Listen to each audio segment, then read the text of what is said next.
7개의 놀라운 떠있는 도시마을. 떠있는 도시라는 개념은 여러 가지 이유로 매혹적입니다. 수세기 동안 인간은 화물과 승객을 실어 나를 수 있는 물체를 만드는 데 큰 진전을 이루어 왔습니다. 그러나 사람들이 떠있는 도시를 만들었을 때 역사가 새롭게 쓰였습니다.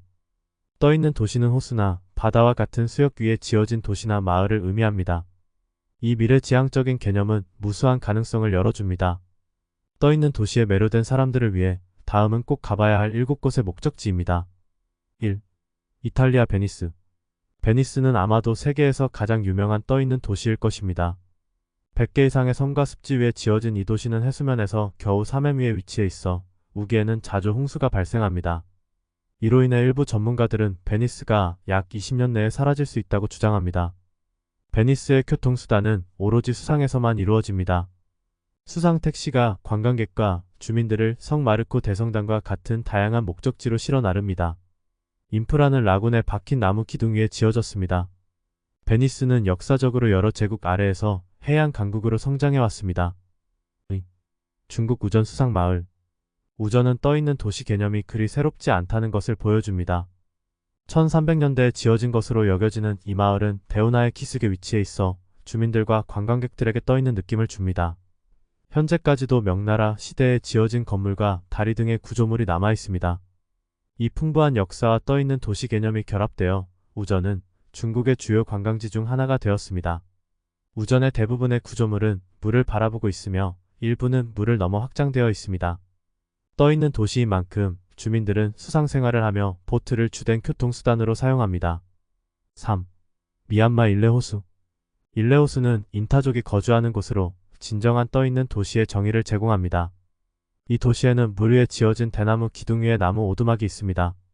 일레호수 사람들은 물 위에서 농업을 실천할 수 있는 구조물도 건설하였습니다.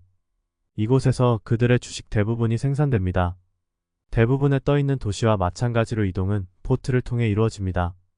그러나 일레호수에는 두꺼운 식물들이 자생하고 있어 주민들은 보트 위에 서서 페덜즈를 단단히 잡고 신속하게 항해해야 합니다.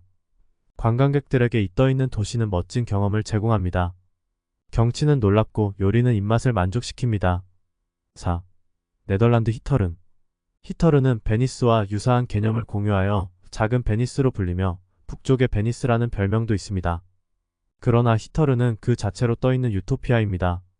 운하가 주요 교통로 역할을 하며 사람들을 한 지점에서 다른 지점으로 실어 나릅니다. 마을 내에는 건축물들을 연결하는 나무 다리가 있습니다. 뛰어난 도시 디자인 외에도 히터르는 평화로운 분위기를 제공합니다. 대부분의 인프라는 18세기와 19세기 농가로 구성되어 있습니다. 이 떠있는 도시는 1230년으로 거슬러 올라가며 지중해에서 온 도망자들이 세운 곳입니다. 5. 방콕의 수상시장. 방콕에는 6개의 수상시장이 있으며 그 중 하나인 담노엔 사두악 시장은 1974년 제임스 본드 영화에 등장했습니다. 위의 도시들과는 달리 방콕의 수상시장은 흥미로운 관점을 제공합니다. 수많은 운하가 시장을 가로지르며 과일, 채소, 다양한 음식을 판매합니다. 아쉽게도 이 수상시장은 아침과 저녁에 매우 혼잡해지므로 관광객에게는 낮에 방문하는 것이 최적입니다. 6. 브루나이 다루살람의 캄퐁 아이르. 세계에서 가장 덜 알려진 국가 중 하나에 위치한 가장 큰 떠있는 마을은 캄퐁 아이르입니다. 브루나이 강위에 위치한 이 마을은 10평방킬로미터에 걸쳐 있습니다. 단순한 마을이 아니라 캄퐁 아이르는 모스크, 학교, 호텔, 심지어 경찰서까지 포함되어 있습니다. 이렇게 방대한 인구를 가진 마을은 하수와 쓰레기가 강으로 버려져 심각한 오염에 시달리고 있습니다. 캄퐁 아이르는 때때로 동양의 베니스라고 불립니다. 7. 대한민국 오셔닉 부산. 2022년에 시작된 오셔닉 부산은 첫 번째 자급자족 떠있는 도시가 될 것으로 예상됩니다.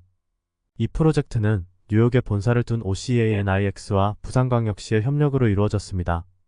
이 지역은 6.3헥타르의 공간을 차지하며 약 1만 2천 명을 수용할 수 있을 것으로 예상됩니다.